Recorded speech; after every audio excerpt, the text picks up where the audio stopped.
여기 보십시다. 고등선임.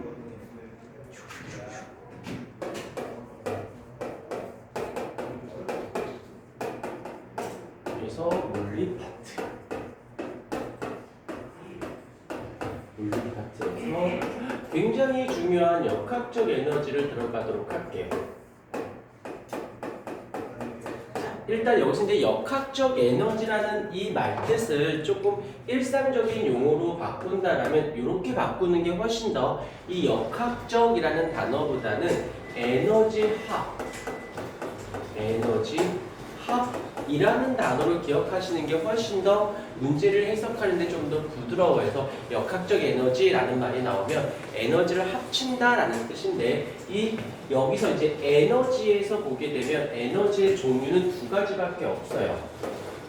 지금 여기서 말하는 에너지 원래는 굉장히 많은데 여기서 개념에서는 두 가지밖에 사용하지 않아요. 에너지의 종류를 보시게 되어지면 두 가지가 있어요. 하나는 우리가 알고 있는 저번 시간에 배웠던 운동 에너지. 공식은 알고 있죠? 2분의 1의 질량의 속도의 제곱인 거. 그 다음에 또 하나가 포텐셜 에너지라고 하는데 포텐셜 에너지. 이제 예전에는 위치 에너지라는 말로 배웠거든. 그래서 잠재된 에너지라고 해서 포텐셜 에너지라고 해서 두 가지로 하나는 중력에 의한 포텐셜 에너지가 하나 있고요. 얘는 공식이 질량에다가 중력 가속도에다가 높이. 그래서 보통 이 G, 중력 가속도라고 있는데 희한하게도 이 중력 가속도를 중등 과정에서는 중등일 경우에는 이 단어를 쓰지 않고 이 단어를 써요. 9.8m/s 제곱서 단위도 별로 신경 쓰지 않아도 되고 9.8이라는 숫자가 나오면 중력 가속도인가 보다 라고 하시면 되고요. 그 다음에 고등과정에서는 중력 가속도라는 말을 쓰면서 일반적으로 이렇게 써요. 10m/s 제곱. 왜냐하면 중학교 때는 좀 이렇게 이 개념을 쓰지만 고등학교 때는 값을 따지기보다는 대소 비교적 개념. 그러니까 얼마가 중요한 게 아니라 누가 더 크니 작니만 따지기 때문에 대략값으로 쓴다라고 생각하시면 되어져요. 그래서 이 정도 잡아주시면 되고 그 다음에 탄성력에 의한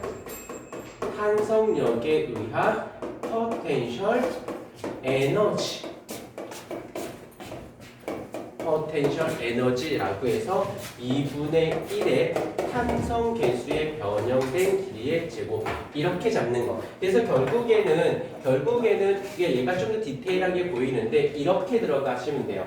얘네들을 합칠 거야.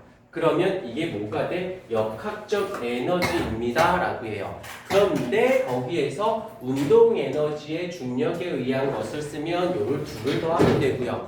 그 다음에 운동 에너지는 탄성력에 의한 포텐셜 에너지를 하면 얘를 둘을 더해버리면 되고 그런데 분명히 나지만 고난도 아주 많이 나오는 고난도에서는 중등 과정에서는 거의 안 나온다라고 보셔도 되고요.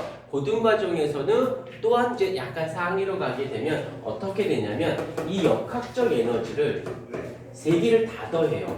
어떻게? 운동 에너지를 운동 에너지랑 더하기 중력에 의한 포텐셜 에너지랑 탄성력에 의한 포텐셜 에너지를 모두 다 문제상에 나와서 모두 다 더하기 하게끔 만드는. 근데 여기까지는 나오기에는 거의 좀 무리가 따르고 이제 고2 과정, 고1에서도 안 나와요. 고1에서도 살짝 나오지 고1에서는 거의 안 나온다고 보셔도 되고 고2 때 가서는 얘가 근데 지금 배워서 고2 때 언제 써먹나 라고 하겠지만 시간이 어쩌다 보면은 이걸 한 번도 안 듣고 간 친구랑 듣고 간 친구는 엄연하기가 듣고 가서 까먹었는데 들을 때 처음 듣는 친구와 한 번 들었다 까먹고 다시 듣는 친구들은 회복 능력이라든지 흡수력의 차이가 반드시 있습니다. 그러니까는 요 정도 있다라는 거에서 우리는 주로 이제 어떤 쪽을 할 거냐면 요거는 뺄 거예요. 요거를 이렇게 빼고 요 정도만 가지고 이야기를 할 것이고 그 다음에 여기서 또 하나 여기서 요 단어가 굉장히 많이 중요합니다. 실제로 이제 이건 개념적인 부분인 거고 실제로 문제화되는 것은 문제 연진이가 없으니까 굉장히 좀 수업만 하는 분위기네. 자, 연진이 늦잠 잤대. 연진이 이름이 뭐였지? 실제 이름이? 지연이었나? 여기 실장님, 임지연이야? 임지원이야? 임지원? 자꾸 연진이라고 그러니까. 잠깐, 임지원, 지원이랑 연진이랑 뭔 상관이야? 하나도 겹치는 게 없잖아. 근데 느낌이 연진이 같지 않니? 그냥 쓴 마음대로 생각하는. 내 마음대로 생각하는. 저번 시간에 찍은 걸 영상을 이렇게 몇 개 보냈거든, 이렇게 올렸거든 강사 저기 이제 보냈더니 사람들이 첫 번째 그 학생 참 수업 분위기, 수업 참여도가 좋아요. 그래서 두 번째 수업 참을성이 되게 좋으시네요. 그렇게 생각했지. 그리고 내가 진짜 사람을 때려 죽일 수도 있었을지도 모르겠다는 생각을 살짝 해봤어. 근데 없으면 또 적적하고 있으면 우라통 터지고. 마그마. 조금 이거 지진 조금 이거. 이게 일주일 동안 가시지가 않아. 자, 문제화로는 어떻게 이게 나와요? 어떤 것이 나오냐면 바로 역학적 에너지 보존 법칙이라고 하는 것이 나옵니다. 차근차근 좀 풀어볼게. 일단 역학적 에너지를 앞에서 말했던 것처럼 에너지의 합이에요. 그 합치면 합한 값은 보존. 보존이라는 말의 뜻은 변한다, 변하지 않는다? 변하지 않는다는 뜻이겠죠. 그래서 합은 변하지 않는 법칙. 그래서 이 역학적 에너지는 어떻게 에너지들의 합은 어떠한다? 합치게 되면 합하게 되면 변하지 않아요 라고 합니다. 단 조건이 있어요. 단 열이라고 하는 즉 에너지 내가 열 그러면 그냥 너희들은 에너지라고 생각하시면 돼요. 우리가 그냥 열이라고 하지만 정확히로는 열 에너지라고 얘기를 하고요. 그 에너지에서 웬만한 것들은 에너지 형태로 많이 전달이 되니까 이 열 에너지의 출입이 어떠하다? 출입이 없다 라고 하는 전제 얘가 조건이 돼요. 조건. 만약에 에너지 출입이 있으면 어떻게 돼요? 라고 한다면 자 이것도 다 알면 되게 쉬운 것들이야. 한번 이그젠플을 한번 들어볼게요. 자 어떤 거냐면 역학적 에너지가 100줄이다 라고 생각을 해보십시다.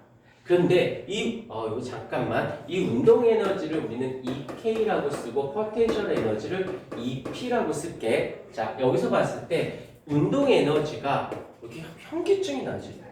빈혈인가? 자꾸 날 자꾸 왜 병원으로 저번 주서부터 병원으로 보내려고 그래? 유리 빼셨어요. 유리 빼셨어요. 몰라. 어느 순간 안 아파. 그래서 그냥 살아. 그러면 이 포텐셜 에너지는 얼마여야 돼? 당연한 거죠. 둘이 합치면 이 값은 보존돼야 되니까.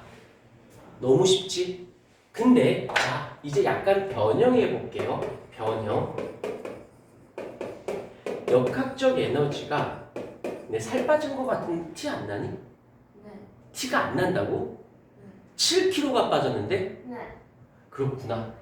그래, 난 너희들하고 대화 안 할 거야. 자, 각적 에너지가 100줄이야. 없을 것들 너희들은 분명히 천당 갈 거야.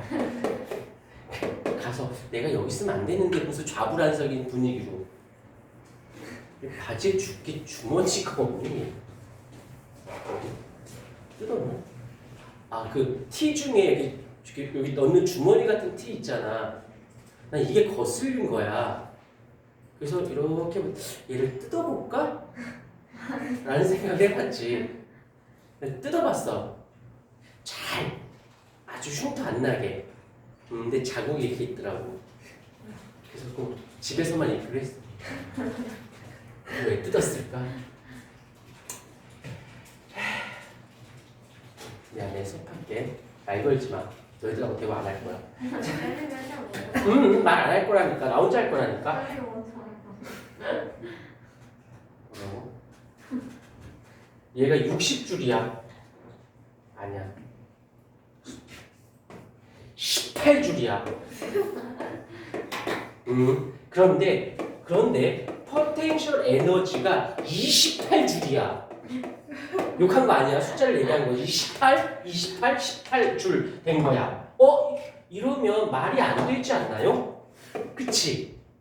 아니요. 말이 돼요. 어떻게? 이렇게 됐을 경우에는 방출된